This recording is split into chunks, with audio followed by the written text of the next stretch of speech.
just very quickly just go through these. So 2 examples of how, I would say, 2 representative African-American photographers, one Southern, that's this one, and we'll look at a Northern one in a minute, worked within this rhetoric. This is Cecil Williams. He was the official photographer for the South Carolina NAACP. I would consider this something like the rhetoric of inspiration. We see a variety of codes at work here. The spatial codes of the child at the threshold, exiting from this confining box. Codes of the rhetoric of light, illumination, both from behind him and from in front, that illuminate his face in a way that is typically reserved for the great inspiring hero figure. So this seems to suggest that out of this dark background, a new day will issue forth.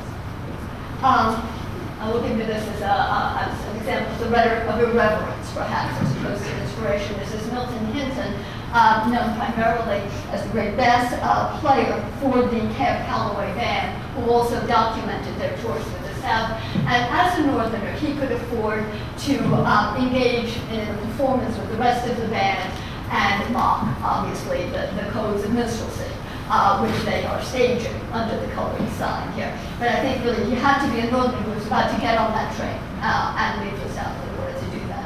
It was not thinkable within the context of the time. Okay, now we can return.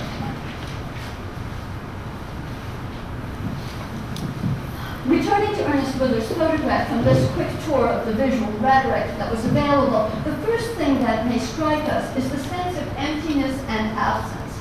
Suitcases severed from human ownership or narrative, the door propped open by a figure that has exited the scene, opening into a darkened void. No one stands beneath these Jim Crow signs, endowing them with human form and us as viewers with some interpretive center. No rhetoric of personhood attempts either to decry or disarm the sign's authority. If there is a rhetoric here, I think it is that there is not one. That is, it's a rhetoric of the absence of rhetoric.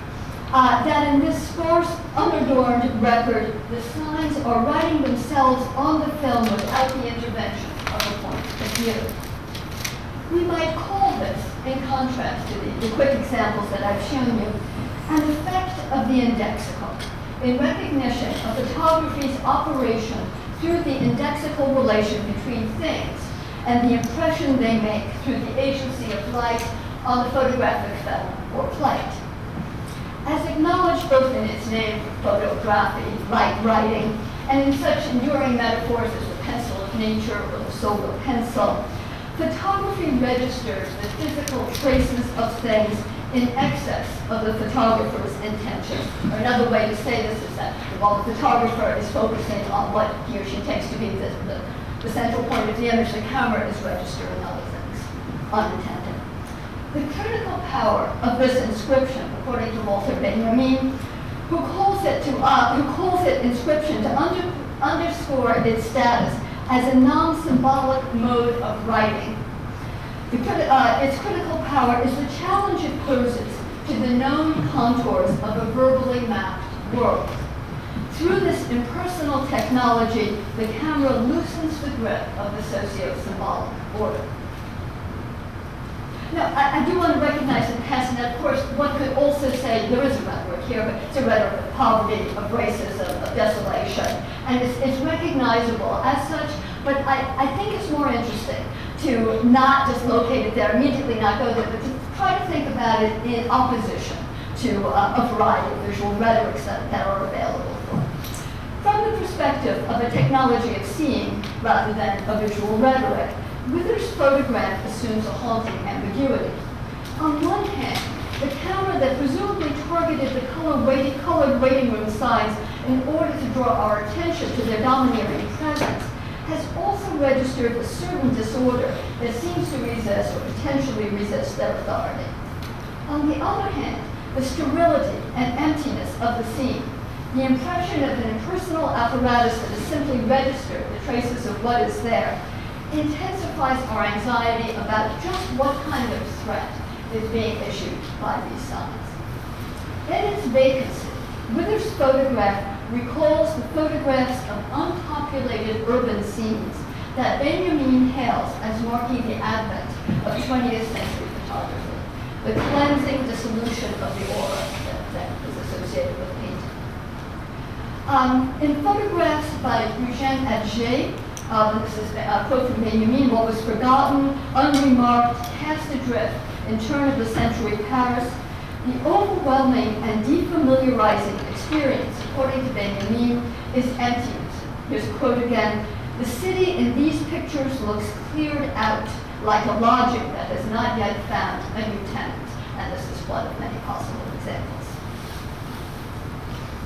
Deny the centralizing focus of the human subject and the organizing focus of the photographer's point of view, the viewer is compelled to read these photographs freshly.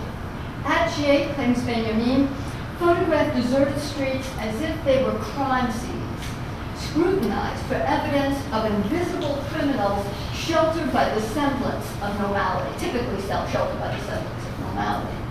The camera's impersonal apparatus makes the traces of the crimes of modernity visible, argues Benjamin. Why are there no tenants for these lodgings? Where have they all gone? Those are the implicit questions raised by the emptiness. The absence of man allows evidence of the scene of the crime to surface. The absence of man is evidence that a crime has been committed. If the crime documented in Wither's bus station photograph is all too obvious, through Benjamin's lens, the absence of human beings implies that in excess of the political crimes, segregation has committed the capital crime of murder.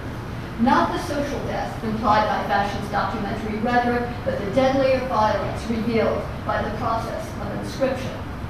The scene's desolation comes to seem less an accident at the time of day than a consequence of the presence of the signs.